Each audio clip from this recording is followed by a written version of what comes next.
Jonás. Hoy el Espíritu Santo nos lleva a Jonás.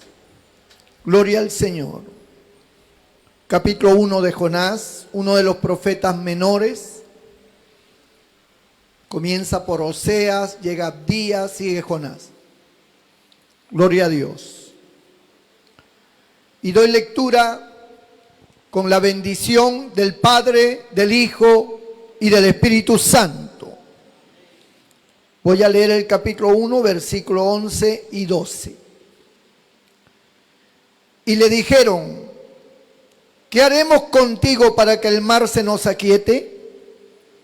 Porque el mar se iba embraveciendo más y más. Y él le respondió: tomadme y echadme al mar, y el mar se os aquietará, porque yo sé que por mi causa ha venido esta gran tempestad sobre vosotros. Hasta aquí la palabra del Señor. Señor, bendiga su palabra. Pueden sentarse, póngase cómodo, baje el volumen del timbre de su celular, no se esté levantando ni caminando. Este es el momento de guardar la reverencia y la atención a la palabra del Señor. Gloria al nombre de Jesús. Gracias te damos, Señor. Bueno, primero consideremos el aspecto de qué cosa es una tormenta, ¿no? Porque la Biblia habla de la tormenta y a veces no entendemos bien qué cosa es una tormenta. Oímos que hay tormentas en algunas películas, en algunas series de televisión o algún documental. Hemos visto en alta mar las tormentas, cómo azotan los barcos, pero no hemos vivido una tormenta, no hemos estado dentro de una tormenta. Bendito el nombre del Señor. Ponte tranquilito, hijo, escucha la palabra del Señor. Amén. Gloria a Dios. Bien, entonces la tormenta no es otra cosa que dos masas de aire que chocan una contra la otra. Una masa de aire fría y la otra caliente.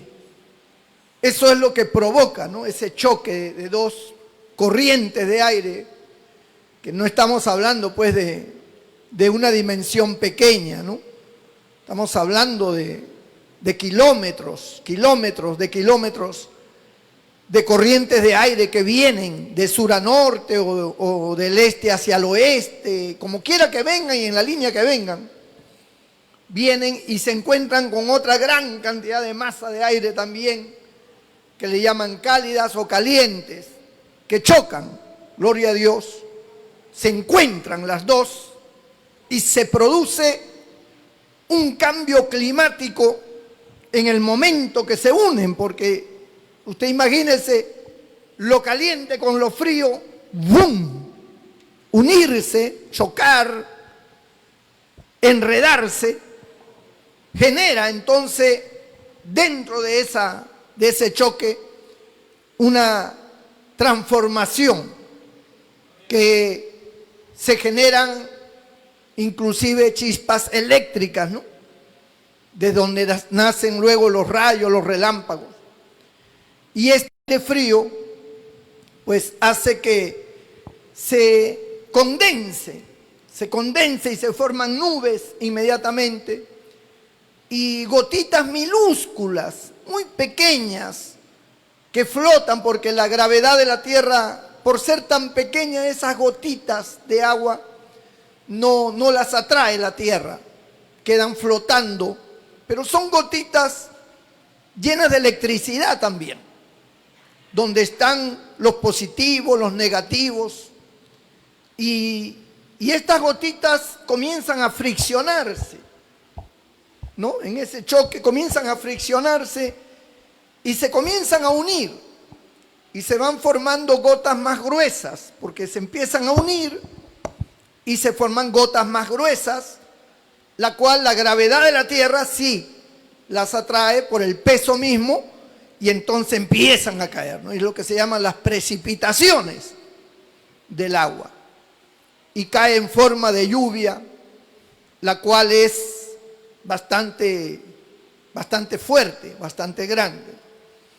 Pero el aire sigue circulando en ese choque, y si está en alta mar, este fenómeno, pues comienzan el mismo viento a levantar las aguas y a formar olas, a crear toda una turbulencia en el mar, terrible. Y luego, como les decía, como estas gotitas se han puesto eléctricas, entonces estas también comienzan a explotar, comienzan en la fricción a unirse positivo con positivo, comienzan a repelerse y a producir choques eléctricos en gran magnitud, porque son millones de gotitas, y se produce entonces, ¿no?, lo que se llama el relámpago, el trueno, el rayo, ¿no?, que se producen, y estas generan un sonido bastante fuerte, que estruendoso, que uno se asusta, ¿no?, cuando escucha brum, suena, pero como una cosa tremenda. Así como cuando tiramos una piedrita en el agua y se producen ondas, estas se producen ondas también, pero de sonido, y entonces se va escuchando ese estruendo, ¿no? Y esto puede producir olas hasta de 5, 7 metros de alto, ¿no?, a veces hasta 10 metros de alto, dependiendo de la intensidad de esa tormenta, porque ese choque de dos masas de aire pueden generar una tormenta pequeña, es decir, algo insignificante que produce precipitación, que produce lluvia, pero que no es de magnitud ni tampoco altera el mar. O sea, el mar está un poquito picado por el aire, pero no de mayor gravedad. Pero estas pueden ser tormentas más intensas, pueden formar ya situaciones bastante fuertes, bastante graves, donde ya altera totalmente al mar, incluso los vientos son más fuertes, y en algunos casos llegan a ser tan graves que se producen los famosos tornados, ¿no?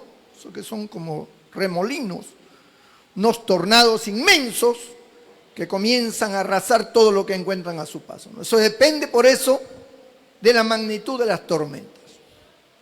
Ahora, nosotros estamos en el libro de Jonás, donde vemos un caso de un profeta que desobedeció a Dios, ¿no? Y acá tenemos que analizar que se produjo en el campo espiritual un problema por decir de temperatura. Usted sabe que para nosotros los cristianos, nosotros cuando estamos bien con Dios, es como que estamos calientes, ¿no? Estamos calientes, estamos bien. Pero cuando estamos mal con Dios, entonces decimos que estamos fríos. Se enfrió el hermano, dicen, ¿no? La hermana está fría espiritualmente. O sea, hay como una especie de valor que se le da a la temperatura espiritual. Cuando una persona está bien con Dios, pues frío o eres caliente, refiriéndose a que o estás caliente en el espíritu o estás frío como un témpano de hielo, pero si eres tibio te vomitaré de mi boca, dice Apocalipsis. Entonces, las temperaturas en el campo espiritual también se configuran así, que hay una temperatura espiritual buena, la cual podemos denominar caliente, y la temperatura espiritual fría, que es cuando estamos en desobediencia, alejados de Dios, enfriados totalmente en el aspecto espiritual. Jonás era un profeta caliente, era un profeta temeroso de Dios, era un profeta lleno del Espíritu Santo. venía el Espíritu Santo sobre él, lo tomaba y Jonás pues hablaba en nombre de Dios. Pero resulta que un día le llegó una noticia de parte de Dios. Dios le dice: ve a Nínive y quiero que pregones contra ella. Diles que viene una mortandad, diles que viene un juicio, van a morir. Yo quiero salvarlos, háblales. Y Jonás parece que tenía ciertos prejuicios contra esta nación de Nínive. Y Jonás dijo: pues yo no quiero ir. Y al instante, esa negativa enfrió a Jonás espiritualmente. Se convirtió en un hombre desobediente. Claro que él no le respondió a Dios: no quiero ir, sino que en su corazón, en su mente dijo: no quiero. Eso es lo que pasa con todos los creyentes cuando desobedecen. No es que se enfrentan a Dios. Nadie se enfrenta a Dios y dice: no, pues no me da la gana, no quiero, me vas a obligar. Nadie se atreve a decirle eso a Dios. Ninguno que tenga sentido común, razonamiento y sea un creyente jamás se va a poner a discutir con Dios. Pero en su corazón, en lo íntimo de su ser, hay una negativa. Allí es donde él comienza a pensar y a decir: pues no me gusta esto, no quiero eso, no deseo eso, ¿no? Hay algo que está en contra de lo que Dios está ordenando, ¿no? Y ellos dicen: sí, yo sé que Dios lo está ordenando, yo sé que lo que dice la palabra de Dios es correcto, pero en realidad yo siento otra cosa, no quiero hacerlo. Al menos por ahora no lo quiero hacer, no lo deseo hacer. Es una lucha interna, no es una voz que sale contra Dios, sino es simplemente una voz interna que genera una batalla interior en el corazón, en el alma. Y ahí está, como una batalla, la cual estamos lidiando entre el bien y el mal. Entonces Jonás entró en esa batalla, entró en esa disyuntiva, en ese doble pensamiento. Por un lado, Dios ejerciendo su autoridad y su voluntad, y por otro lado, la negativa de Jonás a causa de sus prejuicios, su manera de pensar, su forma de ver las cosas. Eso influye mucho en la desobediencia, la forma en que nosotros vemos las cosas, la forma en que nosotros pensamos, la forma en que nosotros canalizamos las cosas. Somos nosotros, porque el ser humano tiene un libre albedrío, tiene también una inteligencia, tiene un razonamiento. Y en las cuestiones de la fe, en las cuestiones de Dios, todo es por fe. En las cuestiones de Dios simplemente se acepta por fe, ahí no entra el razonamiento. Ahí no entra a tallar la lógica, no entra a tallar el por qué Dios quiere eso, por qué lo otro, no. Ahí no entra nada de eso, ahí entra simplemente la obediencia por la fe. Y la fe es la certeza de lo que se espera y la convicción de lo que no se ve. Aquí no hay nada de razonamiento en ese sentido. Bendito sea el nombre del Señor. Gloria a Dios. Pero como nosotros somos seres pensantes, que todo en nuestra vida está relacionado con el raciocinio, con la lógica, con el orden de las cosas, ahí es donde nosotros, amados hermanos, entramos a tallar ante un mandato, ante una ordenanza. Siempre que haya una ordenanza de parte de Dios, o a través de su palabra, o a través de la visión de un hombre, de un pastor, o de un líder, de una lideresa en la iglesia, siempre que haya una ordenanza, esta de por sí, por naturaleza, va a ser cuestionada internamente, en cuestión de segundos, ¿no? Si dicen: hermanos, tenemos que hacer esto, inmediatamente entramos en conclusiones, ¿no? A ver, ¿por qué? ¿Por qué? A mí me parece que no, me parece que debería ser de otra manera. se debe hacer de otra forma, se debe hacer así. Entonces, cuestionamos. Está en nuestra naturaleza el cuestionamiento. Somos personas que razonamos. Por eso Pablo inclina, y no solo Pablo, sino todos los apóstoles que escribieron la palabra de Dios, ellos inclinan el corazón hacia lo espiritual, hacia la fe, para no entrar en esos cuestionamientos humanos que pueden parecer razonables, pero que no se ajustan a la voluntad de Dios. Dios establece una directriz y no hay que cuestionarlas. O sea, son cosas que Dios las determina y que están en su palabra. Todo lo que viene de la palabra de Dios no puede ser cuestionado, sino tomado por fe. Cuando tenemos el entendimiento claro de esta palabra, de este mandamiento, etc. Pero nosotros, vuelvo a repetir, somos dados a cuestionar. Ahora, no está malo cuestionar tampoco. No es que sea pecado, no es que sea malo. Pero mayormente los cuestionamientos a veces desfiguran la voluntad de Dios. Muchas veces generan molestia, resentimientos, problemas, generan problemas. ¿Por qué? Porque nunca nos vamos a poner de acuerdo todos. Siempre va a haber una cabeza que piensa de una forma y otra cabeza que piensa de otra forma. Va a ser muy difícil ponernos de acuerdo sobre un determinado tema o un determinado punto, salvo que sea la palabra de Dios la que lo está diciendo, ¿no? Que sea Dios quien lo está determinando. Entonces ahí sí, aunque no nos guste, tenemos que sujetarnos, tenemos que obedecer, porque Dios lo está determinando. Bendito sea el nombre del Señor. Como por ejemplo, Dios determina que tomemos la Santa Cena. Es un mandato divino, es un sacramento. Entonces se dice, bueno, tal fecha tenemos Santa Cena, hermano. Bien, todos debemos tomar la Santa Cena. Todos los hermanos, miembros en plena comunión, debemos tomar la Santa Cena. ¿Por qué? Alguno dirá, ¿y por qué, pastor, vamos a tomar la Santa? Porque es un mandato divino. Porque Dios ha determinado que lo tomemos. Él dice que el que no come su carne ni bebe su sangre no tiene parte con él en el reino de los cielos.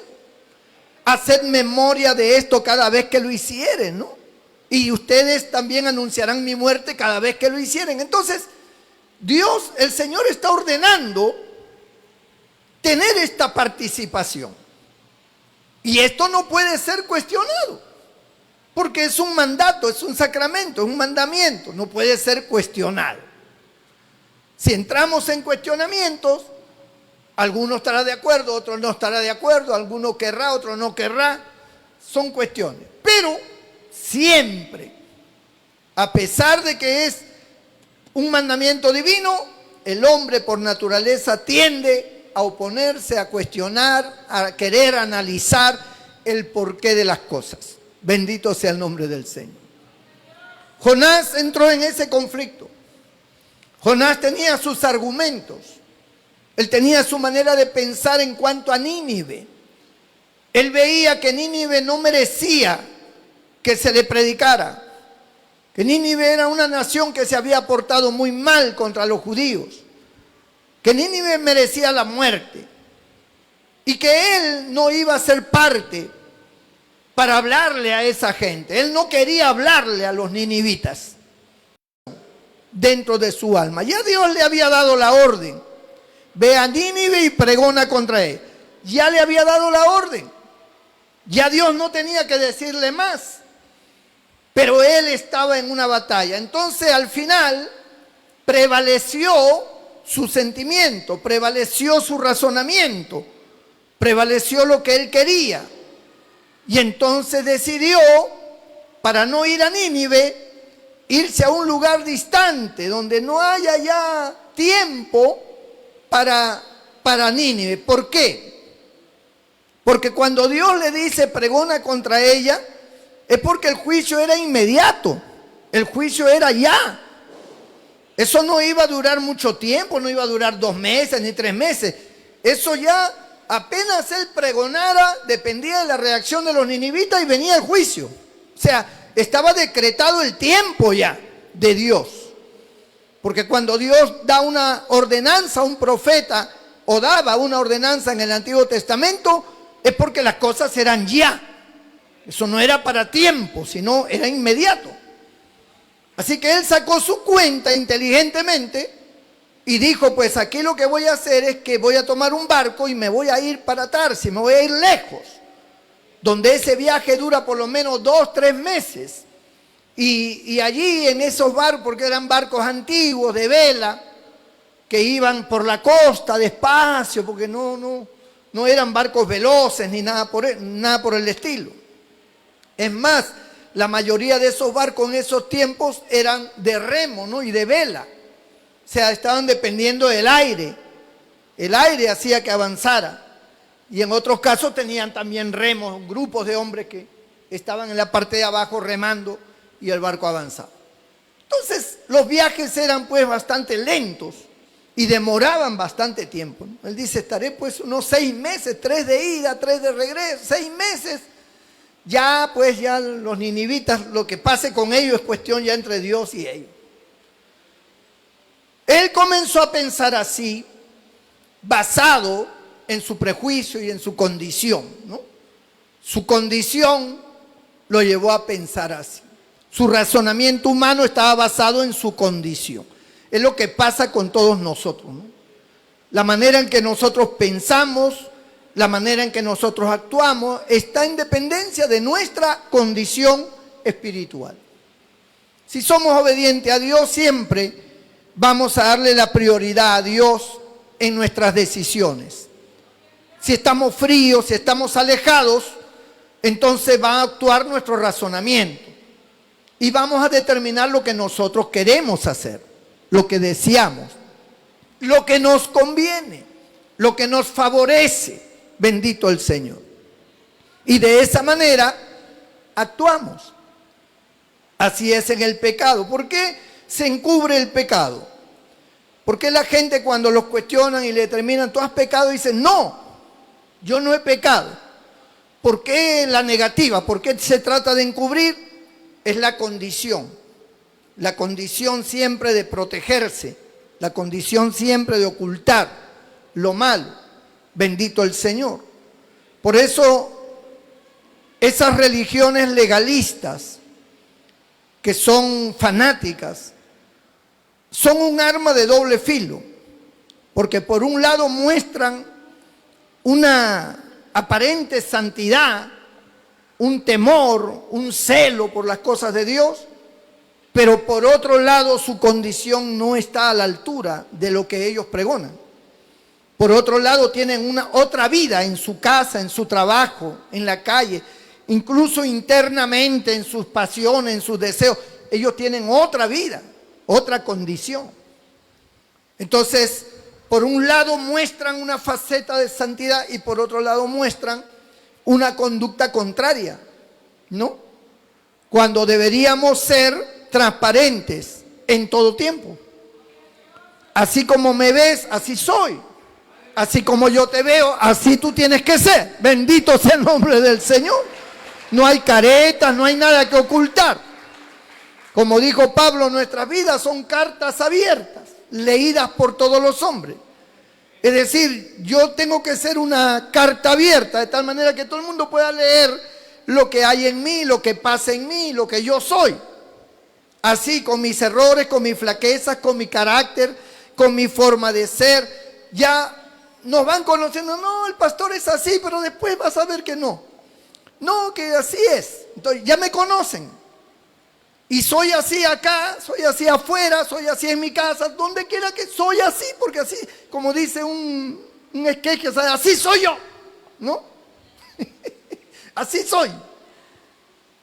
Entonces, esa condición es una condición que por supuesto está en un perfeccionamiento que tenemos que llegar, un avanzar cada vez más corrigiendo nuestros errores y tratando de superarlas para ser mejor cada día, pero sin ocultar nuestra verdadera personalidad. Nuestra personalidad tiene que ser tal como somos. Si usted es una persona alegre, pues usted es alegre. Yo no puedo reprimir a una persona alegre. No te rías, no hagas gestos. Pero si esa persona es así, o sea, es imposible. No lo puede evitar.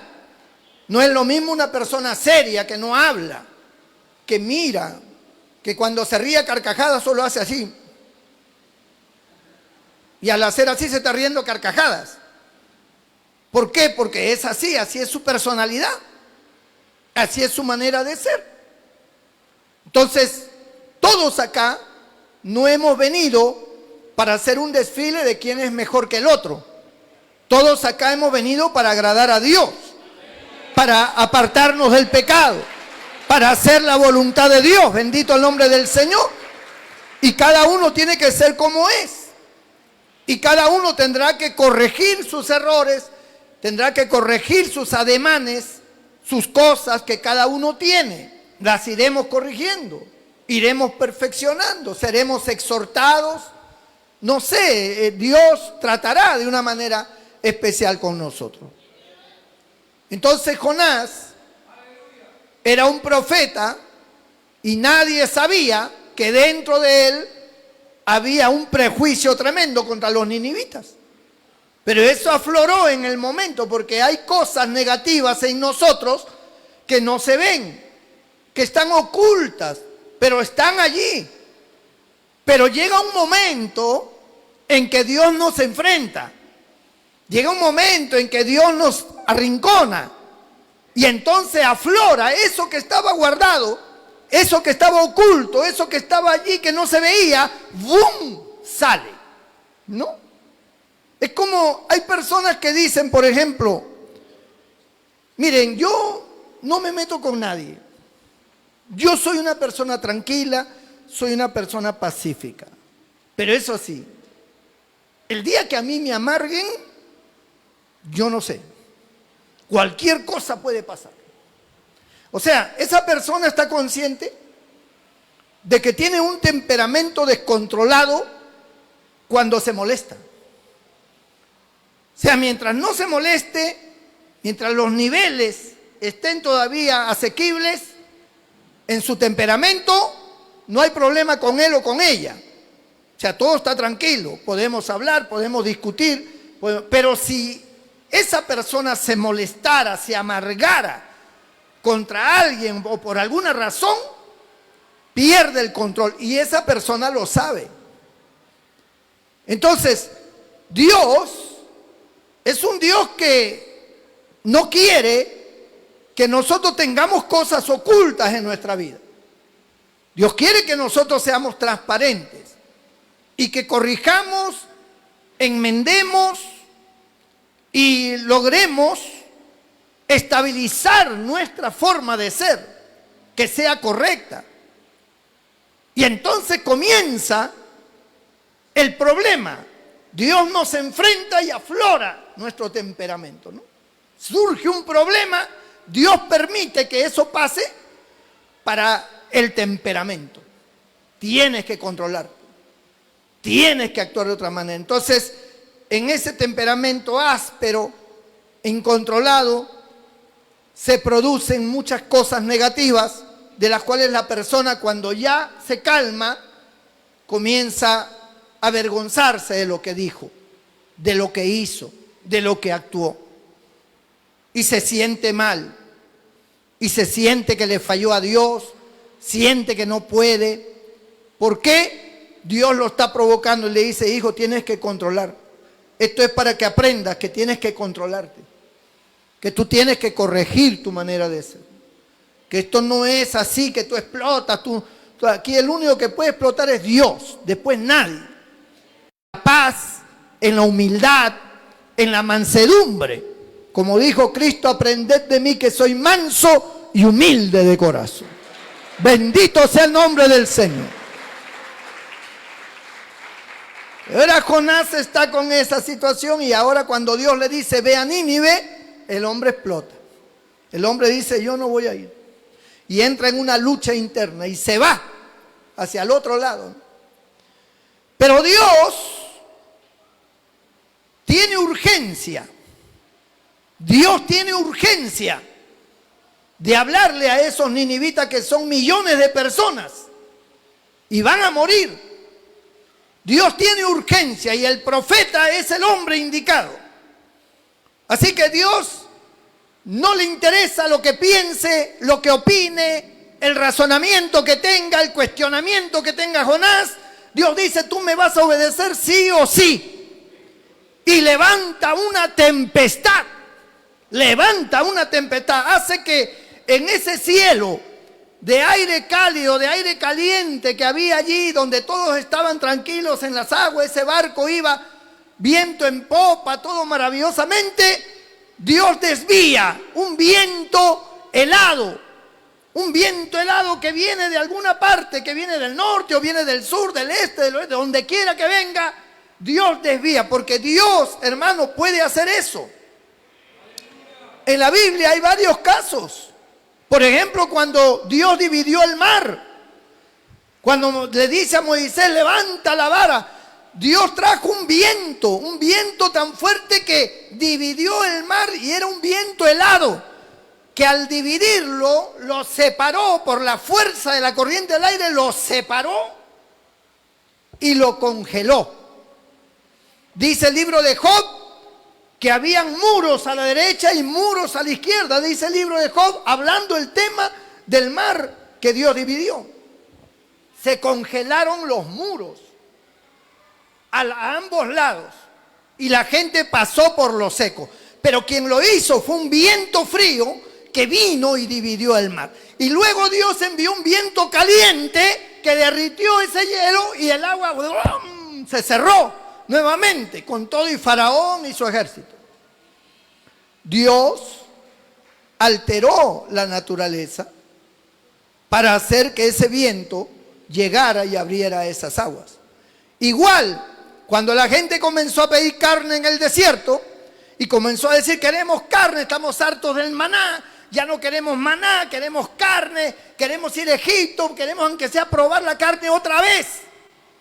Y Dios se indignó y dijo, pues ahora les voy a dar carne hasta que le salgan por las narices, por las orejas, por los ojos. ¿Y qué hizo? Usted sabe que las aves emigran, ¿verdad? Cuando las temperaturas del clima donde están las aves comienza a enfriarse, las aves lo sienten. Pero hay corrientes de aire caliente que viajan. Entonces las aves siguen esa corriente de aire que no se ve, pero que ellos lo sienten. Sienten el aire caliente, son corrientes. El viento no es algo que esté estático, no, son corrientes de aire que circulan, que viajan muchas veces de un país a otro. Es increíble. Y Dios lo ha formado así para la emigración de las aves. Y las aves comienzan a tomar vuelo en bandadas tremendas y comienzan a seguir esa corriente de aire caliente, ¿no? Cuando ellas se desvían, aparece el aire frío y no, aquí no es por acá. El aire caliente, siguen la corriente. Ellas saben por instinto, hermano, que esa corriente de aire los va a llevar a zonas tropicales. Allá va a llegar de todas maneras. Y emigran las aves. Pero Dios, ¿qué hizo? Desvió esa corriente de aire que estaba llevando millones de codornices, la desvió hacia el desierto. Y por eso las aves ya cansadas del vuelo, bajaron ya su altitud de vuelo por el cansancio mismo. Por las millas y millas que estaban volando, comenzaron a descender y prácticamente volaban casi al ras del piso. Y millones comenzaron a llegar, una nube tremenda de aves. Y eran codornices y la gente comenzó a agarrarlas en el aire, hermano, en el aire las agarraban, las mataban. Y con bendito el nombre del Señor. Un día, Dios le ordena al profeta Elías que ore para que no lloviese. Y no llovió por 3 años y 6 meses. Volvió a orar y el cielo dio la lluvia.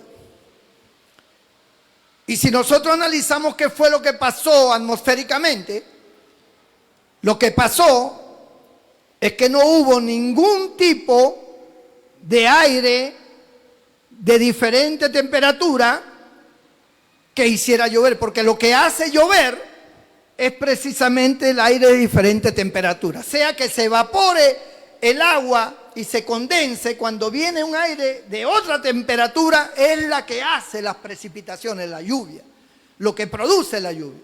Pero al no haber un aire contrario, pues quedan simplemente estancadas allí. No se produce ningún fenómeno de lluvia si no hay una corriente de aire de diferente temperatura. Y Dios no permitió que hubiera una corriente de aire de otra temperatura y dejó las nubes condensadas ahí. Ahí estaba el agua condensada, pero no podía caer en tierra hasta que no viniera otra corriente de aire con otra temperatura. 3 años y 6 meses lo dejó así. Cuando Elías volvió a orar, Dios envió una corriente de aire, o fría o caliente, que al chocar, ¡buf!, hizo que hubiera lluvia en abundancia. Así es. Cuando la Biblia habla de la lluvia temprana y la lluvia tardía, está hablando de un fenómeno atmosférico. Un fenómeno atmosférico que hace que en esa zona siempre llueva, pero va a llegar un momento, por ese mismo fenómeno atmosférico, en que no va a haber lluvia, que la lluvia se va a retardar, porque esa corriente de aire no va a estar en acción. Y a eso se le llama la lluvia tardía. Bendito el nombre del Señor. Hasta que aparezca y otra vez vuelve a llover. Bendito sea el Señor, hermano. Gloria a Dios. Es que en los cultos nuestros hay de todo. Hay geografía, hay física, hay química, hay palabra de Dios. O sea, todo, aquí todo entra. Historia, matemática. La Biblia es un libro tremendo. Un día conversando con un físico, un profesor de física y química, que daba conferencia, un hombre muy capaz, muy inteligente en su rama. Un día conversando con él era cristiano, era de otra iglesia, y me dice: ¿sabía usted, pastor, que yo todas mis conferencias que yo doy las saco de la Biblia? Todas mis conferencias, porque en la Biblia hay física y química en alta potencia, me dice. Lo que pasa es que la gente desconoce, pero yo, que soy químico y físico, cuando yo leo la Biblia me encuentro con eso. Y mis conferencias yo las saco de la palabra de Dios. Bendito sea el nombre del Señor. Eso es la Biblia, hermano. La Biblia es maravillosa. Se produjo una tormenta provocada por Dios, que no fue una tormenta leve. No solo fue una tormenta eléctrica, fue una tormenta de las fuertes, de esas que elevan las olas de las aguas, hermano, y se te viene con todo, se te viene con todo. Y mire, en estos tiempos modernos, donde la tecnología, la ciencia ha aumentado, hay buques transatlánticos, buques que llevan cantidad de containers de cosas, inclusive esos cruceros que son como un edificio flotante. Tienen un montón de pisos, hermano, que algunos llegan a 15 pisos de alto, donde hay cantidad de habitaciones. Hay tremendos lugares para anfiteatros, para piscinas, para juegos de casino, para show. Hay sauna, hay gimnasio, o sea, todo entra ahí. Es una ciudad pequeña, flotante, montón de pisos de alto. Y pesa, todo es de acero. Sin embargo, están diseñadas de tal manera que si hubiera una tormenta, porque las diseñan y las prueban a través de una supuesta tormenta mecánica que ellos mismos fabrican. Ponen el barco, que todavía no está terminado, y lo prueban constantemente en caso de una tormenta, en caso de movimiento de agua. Si el barco se ladeara, si se voltea o no se voltea, el barco no se voltea, porque tiene, de acuerdo a los estudios, tienen un peso que amortigua esa inclinación y la vuelve a su estado natural. Es más, si llegara a voltearse, regresa otra vez a su estado. Es una cosa maravillosa, ¿no? Y uno dice, ¿y ese peso tan grande, por qué no se hunde? Usted tira un perno grueso al agua y ¡brum!, se va al fondo. Y un buque de puro acero, ¿por qué no se va al fondo? Porque ese acero por dentro, o sea, hay en la parte de abajo de los buques, tienen bastante comprensión de aire, una masa de aire allí que está dentro, ¿no? Que está almacenada. Entre esos aceros está almacenada, y esa es la que no permite que el barco se hunda, es la que mantiene a flote. Si entrara agua a esos compartimientos se hunde. Eso fue lo que pasó con el Titanic. Cuando el Titanic chocó contra ese iceberg de hielo, se rajó la parte de abajo, de adelante del buque, y el agua entró y comenzó a pasar a todos los compartimientos de abajo donde estaba esa masa de aire. Y por eso se hundió, por eso se hundió. Si no se hubiera roto ahí, no pasaba nada. Se mantenía a flote y equilibrado, estable. Bendito el Señor. Entonces, en ese tiempo de Jonás, los barcos no tenían esa tecnología. Los barcos eran de madera. Los barcos se rompían ante el furor de las olas que golpeaban contra el barco, golpeaban, blum, blum, blum, y crack, se iba rajando, hasta que se partía en dos la nave, porque las aguas golpeaban de tal manera que agarraban la parte más débil del barco y se partían, reventaba el barco y naufragaban y morían todos morían.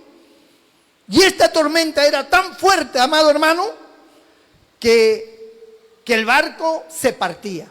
El barco se partía.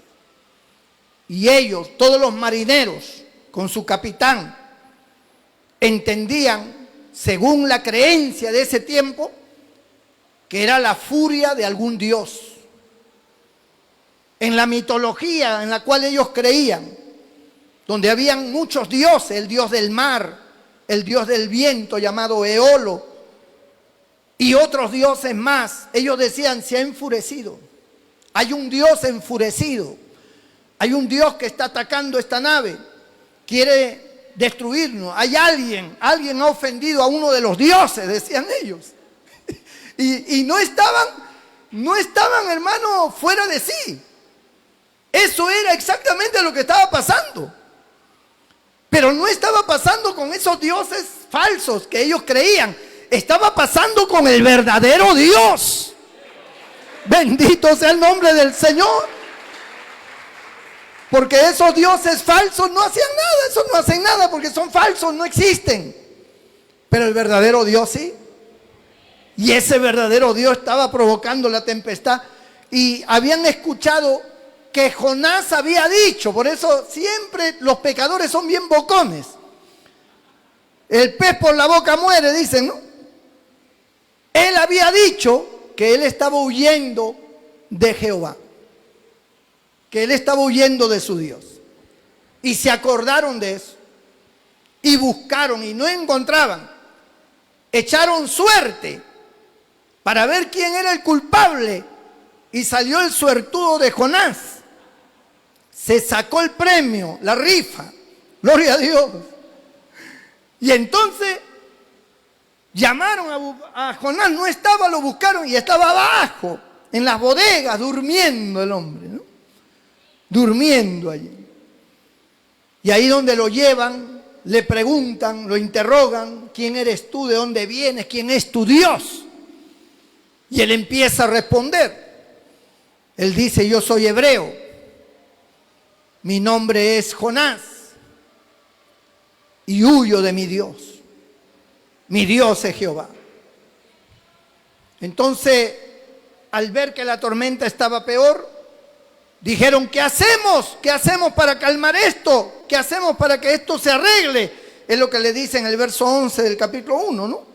Y le dijeron: ¿qué haremos contigo para que el mar se nos aquiete? Porque el mar se iba embraveciendo más y más. ¿Y qué dijo Jonás? Jonás era un hombre que, a pesar de tener sus cosas malas, él conocía a Dios. Es como usted y yo. Nosotros,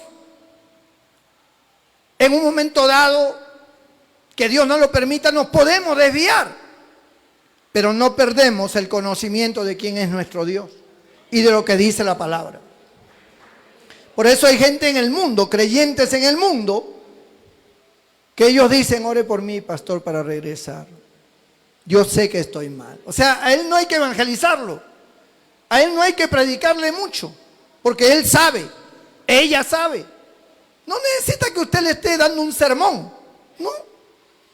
Ellos saben. Dice: ya, sí, yo sé, hermano, yo un día voy a ir. Cualquier momento llego, dice. Ellos conocen su condición.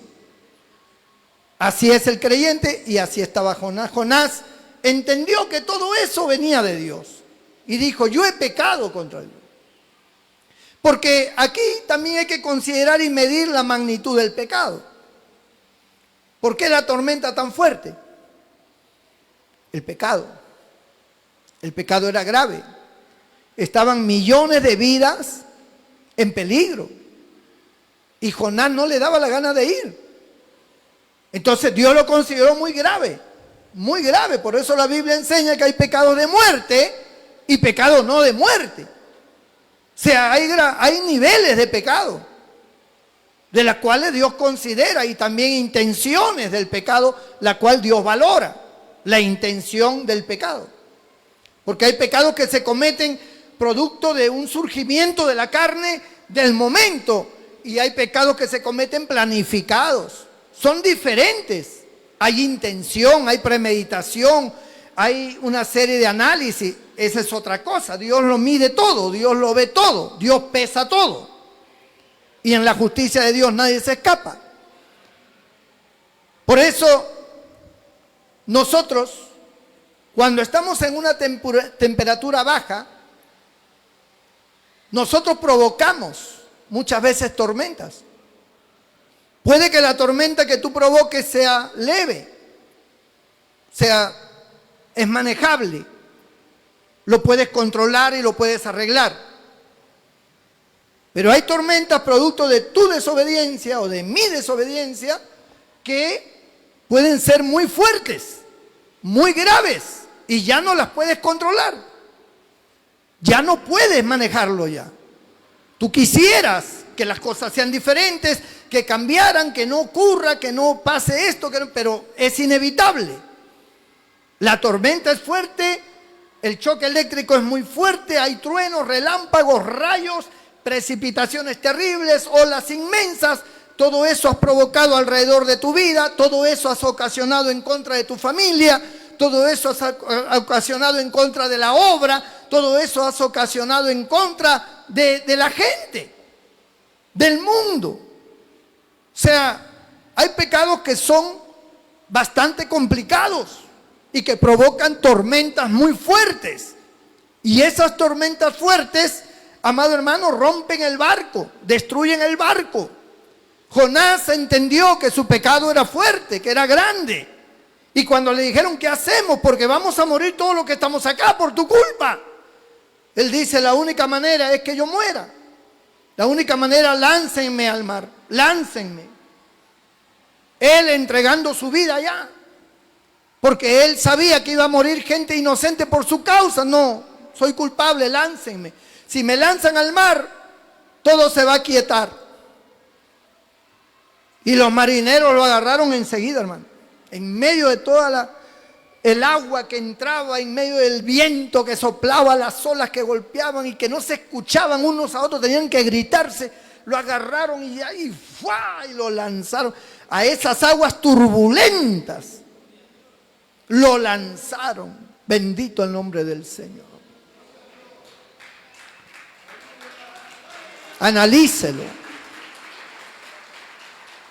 Cuando Jonás cayó a esas aguas turbulentas, él mismo hace una oración. El capítulo 2 de Jonás es la oración de Jonás. Él declara en esa hora, porque él está haciendo la oración debajo del agua. Esa oración él la está haciendo cuando cae al agua. Él ora. Y en su oración, ¿qué dice? Él dice que él ve hundirse ante la turbulencia del mar y que las algas marinas que están ahí revoloteadas en ese remolino interno, dice que lo enredaron. Esas algas lo enredaron, así como cuando un manojo de lana se enreda sobre algo, ¿verdad? Usted no ha visto en los animales que se enredan con las redes a veces, que están allí ahogándose por las redes sueltas que están en el mar, se enredan los peces, se enredan las tortugas, se enredan los animales. Pues así se enredó él con las algas. Y dice que él se hundía y las algas lo enredaban y que clamó desde la profundidad del mar. Y Dios tenía preparado un gran pez que no estaba sobre la superficie, estaba abajo, esperándolo. Bendito sea el Señor. Porque Dios es el dueño de los peces. Él guía a los peces. Él hizo hablar a una mula para frenar la locura de un profeta. Hizo hablar a la mula. Bendito el Señor. Es que Dios tiene poder. Él puede hacer todo. Esta historia de Jonás podría quedar como un hecho ficticio, como algo fantástico, pero lo tremendo es que nuestro Señor Jesucristo lo confirma. Esa confirmación de nuestro Señor Jesucristo le da la total veracidad a este suceso. Porque el Señor dice, la gente incrédula me pide señal, pero señal no le será dada, sino la señal del profeta Jonás. Así como estuvo Jonás 3 días y 3 noches bajo el mar, así estará el Hijo del Hombre. Bendito sea el nombre del Señor. Y esas palabras del Señor confirman esta historia como fidedigna, como un hecho histórico real. Y ahí está el gran pez tragándose a Jonás. No se sabe si fue una ballena, un cachalote, un tiburón, no se sabe. Pero fue un mamífero, uno que respiraba aire, que tenía pulmones, y se lo tragó entero y lo llevó a su bodega, a su panza, al lugar donde por supuesto no había agua. Estaba el oxígeno ahí, provocado por esos pulmones. Estaba el oxígeno ahí dentro. Era para volverse loco, ¿eh? Usted sabe lo que es estar metido dentro del cuerpo de un pez, escuchando el sonido de todos sus órganos.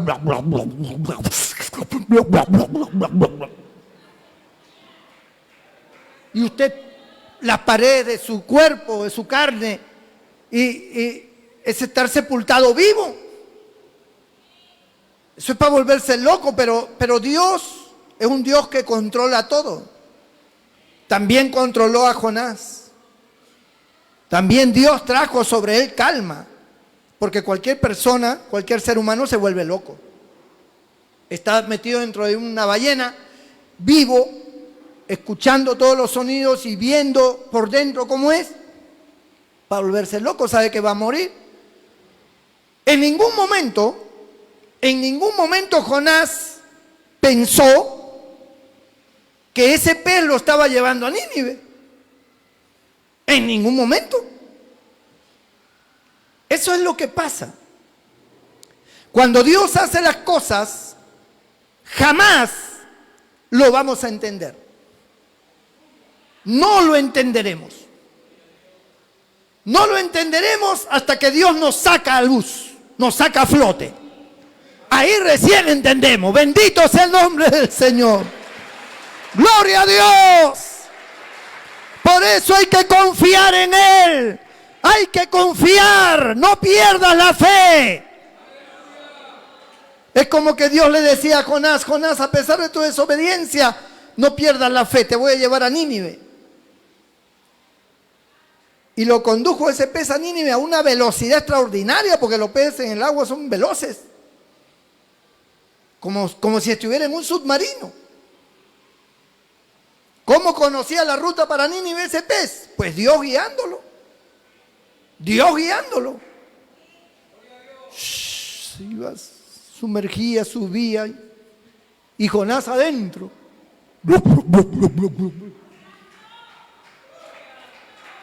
Me imagino clamando, Jonás, clamando. Y Dios dice: sigue clamando, hijo, tranquilo, sigue clamando, entretente clamando. Yo ya tengo respuesta para ti, ¿no? Así que entretente clamando. Llora lo que quieras. Es insignificante eso para mí, porque yo ya he remediado el problema. Solo que tú no lo sabes. Gloria a Dios.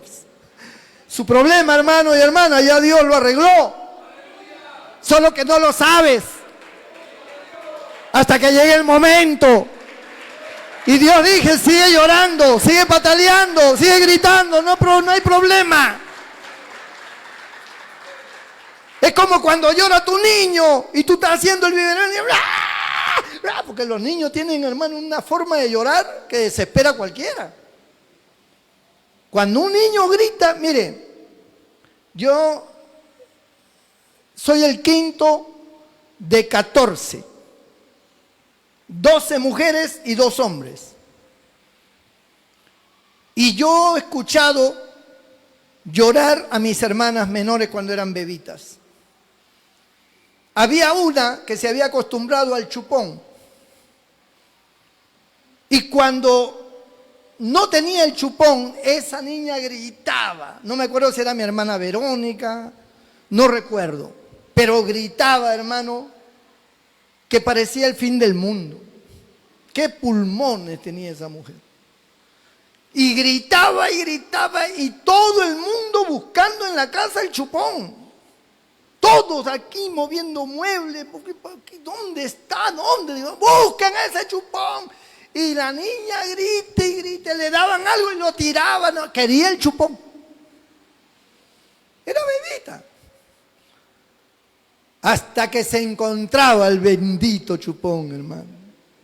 Sí, por un lugar ahí que imposible de encontrar, pero la desesperación y la amenaza de mi madre, que de no encontrar el chupón nos caía a todos. Encontrábamos el chupón, no más que ¡pum!, se lo poníamos en la boca, silencio sepulcral. Qué tranquilidad y qué paz.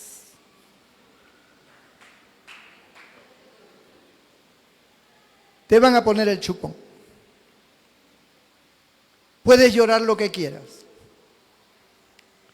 La mamá está haciendo el biberón y la niña o el niño grita, llora, desespera, pero la mamá: ya, hijito, ya, ahorita. Ya le está haciendo el biberón. Es cuestión de tiempo. Es cuestión de unos minutos. Una vez que ya está, la madre viene y le da paz y tranquilidad. Ya ves, tanto lloro. Y están las lagrimostas del niño.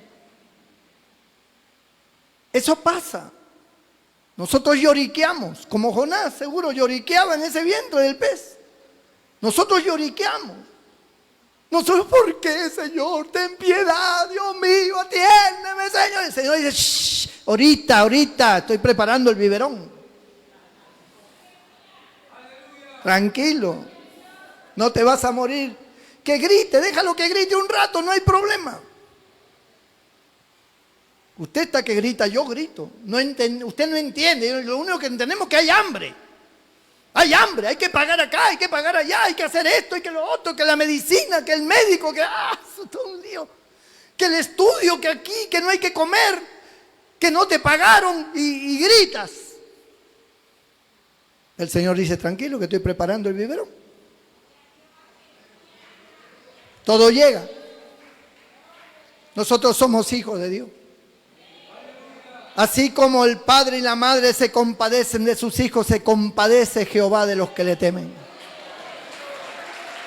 Qué maravilloso es nuestro Dios.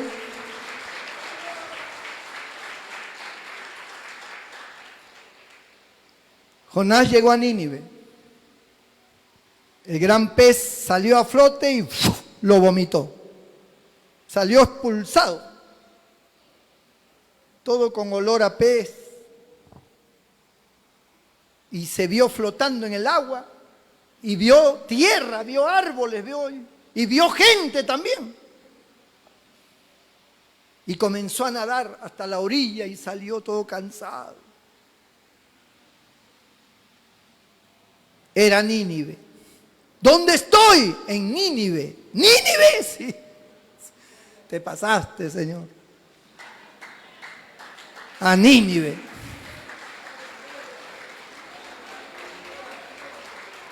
Yo siempre le hacía una broma a un hermano. Le hacía una broma como pastor. Me atribuía esa facultad de hacerle broma a los hermanos. Hasta el día de hoy le hago broma a los hermanos. Pero había un hermano que quería ser obrero, un flaquito él, y siempre venía y me decía: pastor, yo tengo un llamado a Asia. ¿A dónde? Al Asia. Hacia la Pampa de Corongo vas a ir, le decía yo. Y eso se corrió por toda la iglesia. De tal manera que cuando él hablaba de ese llamado que él tenía a Asia, todo el mundo le decía: hacia la Pampa de Corongo, dice el pastor, que vas a ir. Y todos se reían. Y pasan los años y a la Pampa de Corongo se fue.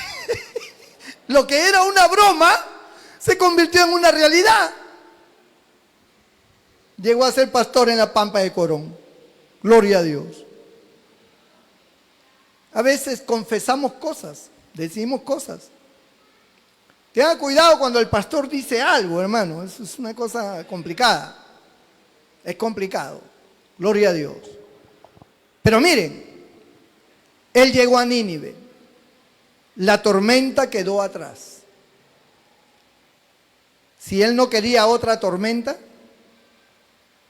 era mejor obedecer. Dios lo había salvado de milagro, como ha salvado a muchos aquí que provocaron una gran tormenta. Dios extendió su misericordia. Te ha dado una nueva oportunidad, pero tienes que obedecer. Ahora tú tienes que entender que con Dios no se juega.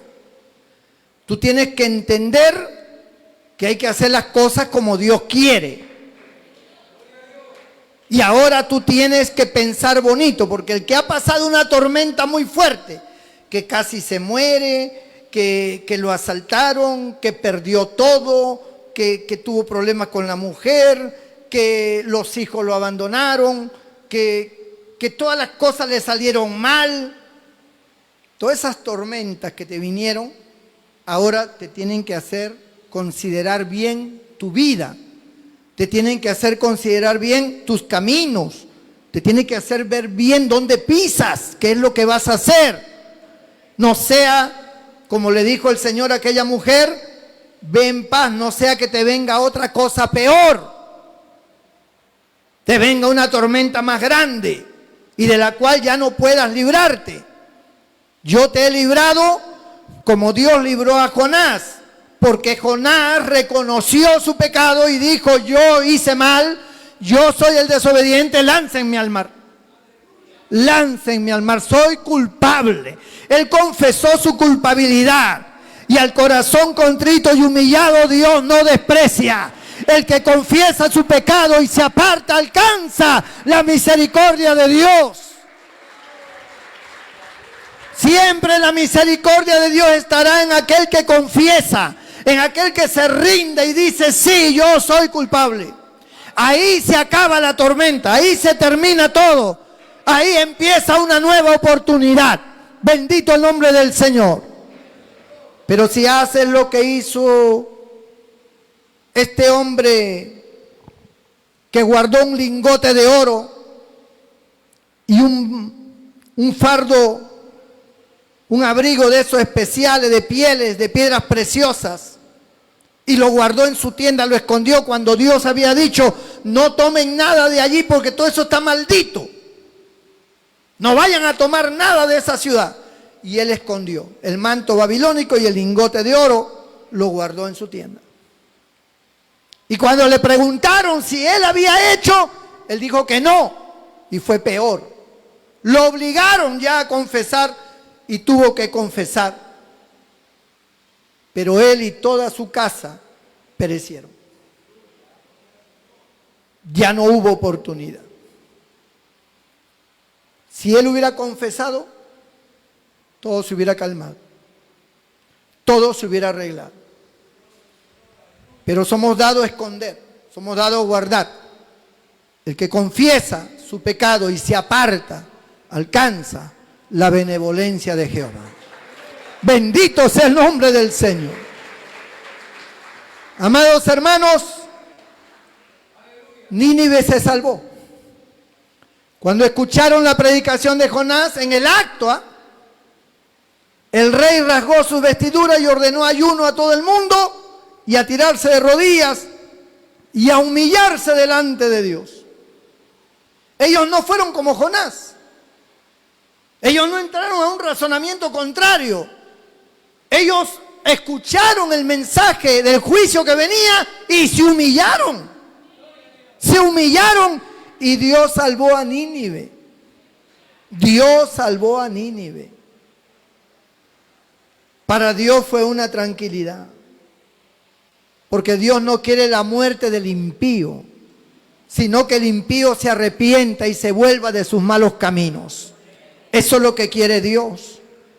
Dios no quiere la maldición para tu vida. Él no quiere la tormenta para ti. Él no ha provocado la tormenta en tu vida. Tú la has provocado con tus malas acciones. Él no quiere tu muerte. Tú dices, quisiera morirme, pero Dios dice, yo no quiero matarte, yo no quiero que vengas, yo no quiero que te mueras. Además, así como estás, no vas a venir conmigo. Ni te mueras. ¿Eh? Yo no quiero tu muerte. Yo no soy un Dios de muertos, yo soy un Dios de vivos, de gente que tiene vida. Yo he venido a dar vida, vida en abundancia. Yo no he venido a dar muerte, yo no he venido a traer dolor. Yo he venido a quitar tu dolor, a traer paz, a traer tranquilidad a tu alma, sosiego, vista a los ciegos, apertura de la cárcel. Tu raciocinio, que no proviene de la fe, sino de un cuestionamiento a la fe. Tus malas acciones, tus pecados, tu rebeldía, tu negatividad para obedecer a Dios, te ha convertido en lo que eres. Una persona fría.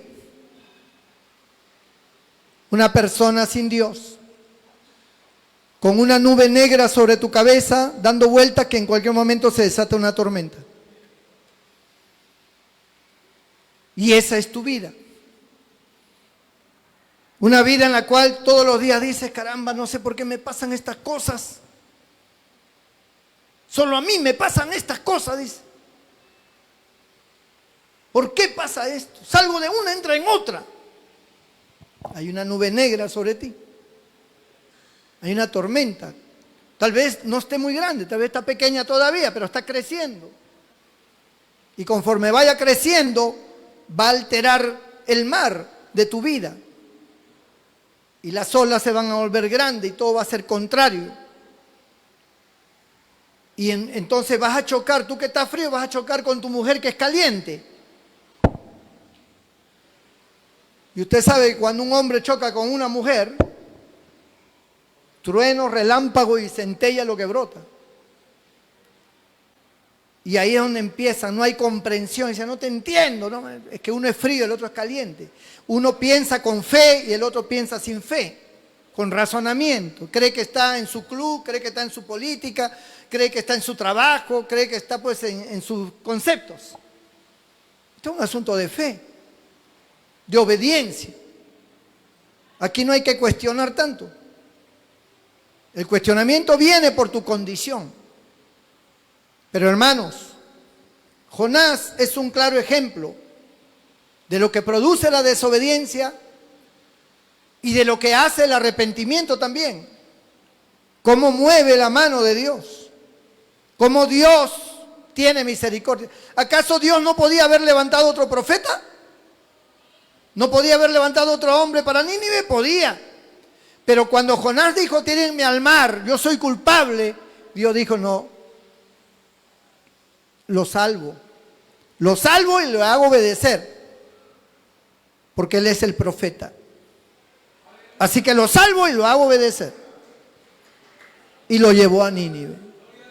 De la manera más espantosa, porque a veces salimos de las tormentas de la manera más espantosa. Esos son los testimonios de los hermanos, que muchas veces han estado en un hospital y dicen, pastor, veía la muerte, pastor, la muerte venía, se me enfriaba todo el cuerpo, mis ojos se desorbitaban, me faltaba el aire, parecía que ya.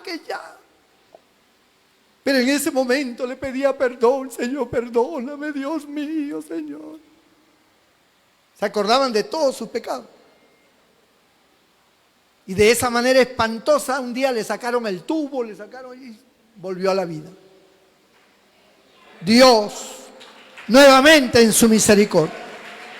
Gloria a Dios. Pero hay gente que le gusta la tormenta, hermano. De verdad que hay gente que le gusta estar en la... Cuando no hay tormenta no están en paz. Les gusta la tormenta. Les gusta, así donde hay bronca, donde hay pleito, donde hay cosas, donde se enfrentan uno. Eso les gusta. Son instrumentos del mal. Esa tormenta un día te va a hundir el barco. Un día vas a desaparecer. No juegues con Dios. Más bien, ábrele tu corazón. Más bien dile al Señor, Señor, perfecciona mi vida. Ayúdame, sálvame. Hazme entender. Hazme cambiar, Señor. Yo sé que hay cosas que tengo que cambiar. Ayúdame a cambiar. Ayúdame a ser diferente. Ayúdame a ser más dócil, a ser más humilde, a ser más sensato. A no buscar el pleito, sino buscar la paz y seguirla. Ayúdame, Señor. Si tú sabes que algo genera una tormenta, ¿para qué te metes ahí? ¿Para qué te metes? Deja las cosas tranquilas. Dios nos ama, hermano. Dios no quiere la muerte. Dios quiere la bendición. Pero si tú insistes en pecar, en hacer lo malo, va a llegar un día una tormenta del cual no te vas a poder librar. Será tu última tormenta y tu último momento, porque así será. Inclina tu rostro, cierra tus ojos allí donde estás.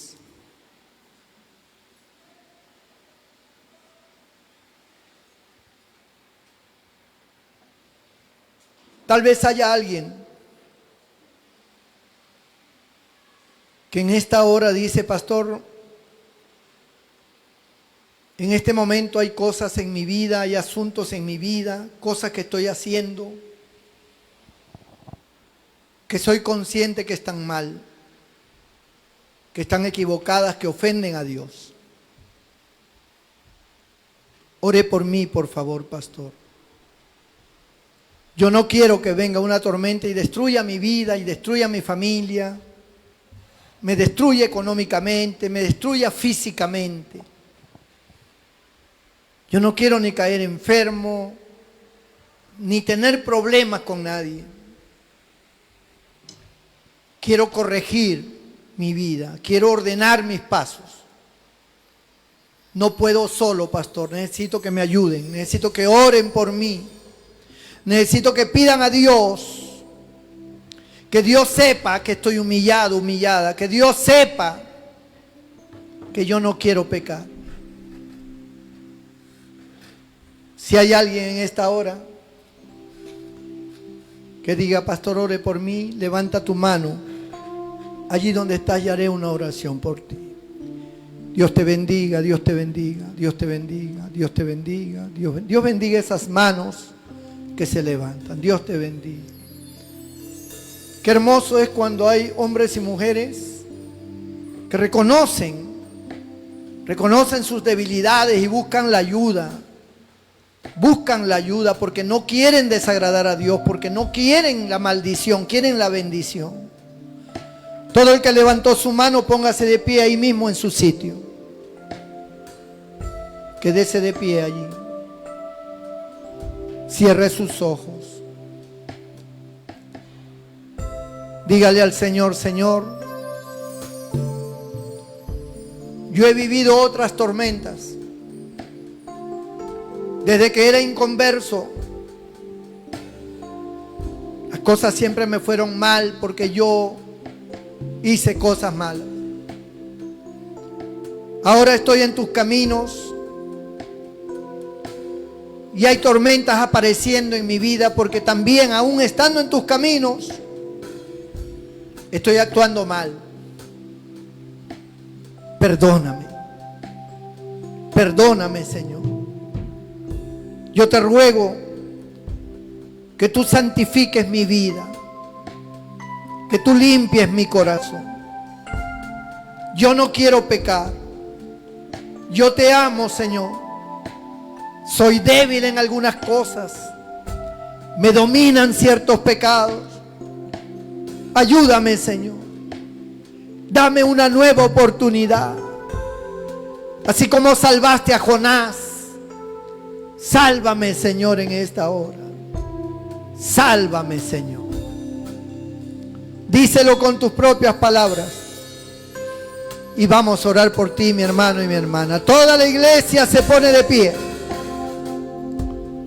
Oramos por todas estas vidas sinceras. Señor nuestro Dios, nuestro Padre Celestial, tú eres el Dios de la misericordia, del perdón. Desde que te conocí, Señor, desde antes de ser pastor, aun cuando recién conocía tu palabra, siempre entendí que eres y serás un Dios de misericordia y de amor.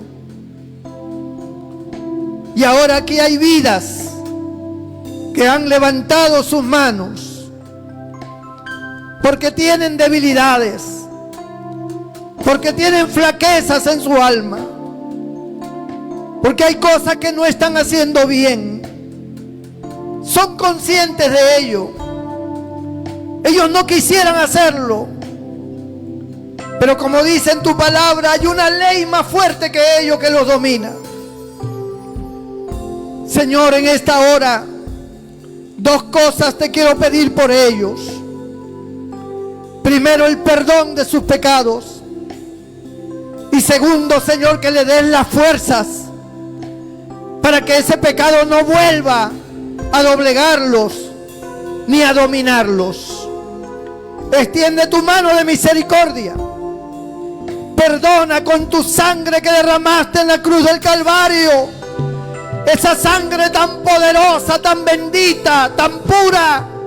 Limpia ahora, fluya sobre cada vida que hoy pide perdón. Fluya tu sangre bendita y límpialos de todo pecado, Señor. Y que tu Espíritu Santo venga sobre ellos y les dé nuevas fuerzas para que ellos prevalezcan contra el mal, contra toda fuerza del enemigo. Aumenta la fe de ellos, aumenta la potencia espiritual en ellos. Llénalos de tu presencia, llénalos de tu Espíritu Santo. Hazlos más que vencedores, hazlos victoriosos, Señor. En el nombre de Jesús, perfecciona sus vidas para la gloria y la honra de tu nombre. En el nombre de Jesús. Amén y amén. aleluya. Dele gloria y palmas al Señor.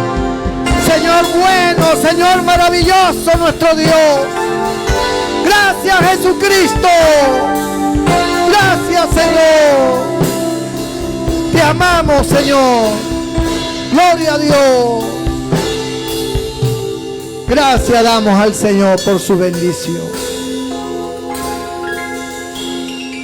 Vamos a entrar en una parte importante de este culto. Vamos a recoger